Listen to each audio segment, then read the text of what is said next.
अभी बीते कुछ महीने पहले ही कर्नाटक से शुरू हुए हिजाब पहनने वाले विवाद को तो आप जानते ही होंगे। जब एक मुस्लिम लड़की के हिजाब पहनने के विरोध कुछ हिंदू संगठनों ने किया था, जिसके बाद यह विवाद तूल पकड़ने लगा था और उसी हिजाब विवाद के कारण पूरे देश में तनाव की स्थिति उत्पन्न हो गई थी।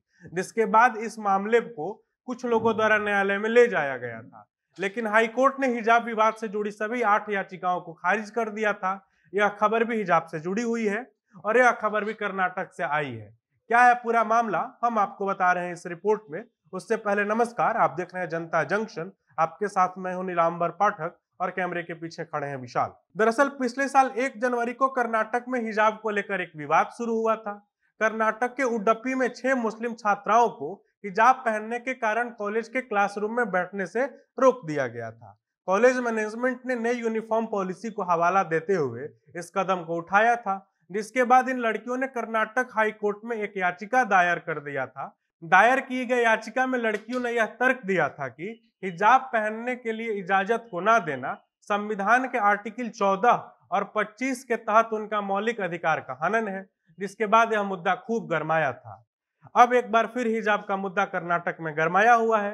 कर्नाटक के विधानसभा चुनाव से ठीक पहले हिजाब विवाद भड़काने की कोशिश की जा रही है।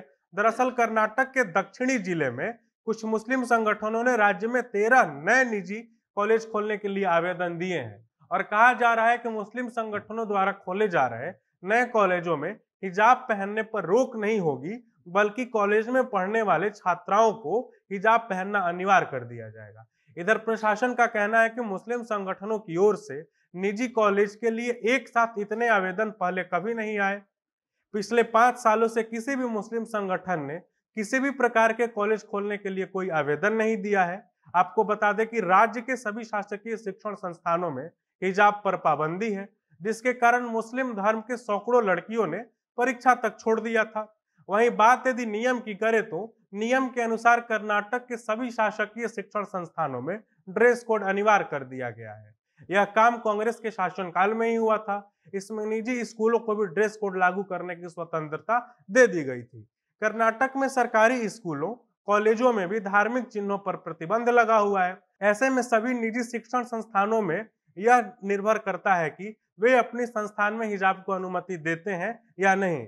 अब अधिकतर शिक्षण संस्थानों में अपने ड्रेस कोड में हिजाब को नहीं रखा है, जिसके कारण कई मुस्लिम संगठन की लड़कियों ने अपने परीक्षा को छोड़ दिया था। अब मुस्लिम संगठनों द्वारा अपने धर्म के लड़कियों को हिजाब पहनने के लिए निजी कॉलेज खोलने का फैसला लिया गया है। इधर इस पूरे मामले पर शिक्षा विभाग के वरिष्ठ अधिकारी का कहना है कि कॉलेज खोलने के आवेदनों की जांच की जा रही है। एक आवेदन को मंजूरी भी कर एक आवेदन की मंजूरी भी दे दी गई है। यदि आवेदक कॉलेज खोलने के सभी मापदंडों को पूरा करते हैं तो उन्हें मंजूरी भी दी जा सकती है।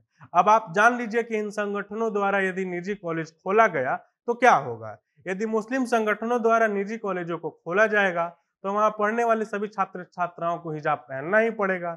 ये सारे संस्थान अपने कॉलेज द्वारा इस्लामिक एजेंडे को आगे बढ़ाएंगे।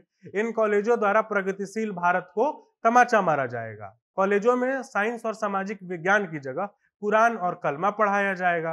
अब आगे देखने का विषय है कि इस खबर के आने के बाद भी क्या राज्य सरकार कोई कार्रवाई करती है या फिर नियमों के आधार पर महज हिजाब पहनाने के लिए निजी स्कूलों को और कॉलेजों को खोलने की अनुमति दे देती है। वहीं जिन लड़कियों ने हाईकोर्ट में हिजाब पहनने के लिए आवेदन दिया था, उस पर भी हाईकोर्ट ने अपना जवाब दिया है और लड़कियों के आवेदन को खारिज करते हुए कहा है कि स्टूडेंट स्कूल कॉलेज के यूनिफॉर्म को मना नहीं कर सकते।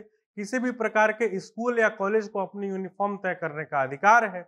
लेकिन हाईकोर्ट के इस फैसले के बाद भी मुस्लिम संगठनों द्वारा ऐसे कॉलेजों को खोलना और हिजाब पहनने की अनिवार्यता को कर देना क्या दर्शा रहा है। जिन कॉलेजों को खोलने के लिए जब एक विवादित मुद्दे का ही सहारा लिया गया है, तो क्या ऐसी उम्मीद करना ठीक है कि ये सारे कॉलेज पढ़ाई लिखाई के लिए और भी कुछ बेहतर कदम उठा पाएंगे। मुस्लिम संगठनों द्वारा उठाए जा रहे इस कदम के बारे में आप क्या सोचते हैं, कमेंट बॉक्स में जरूर बताएं। यदि आप इस वीडियो को फेसबुक पर देख रहे हैं तो पेज को फॉलो कर लें और यदि यूट्यूब पर देख रहे हैं तो चैनल को सब्सक्राइब और वीडियो को लाइक कर लें। बहुत बहुत धन्यवाद।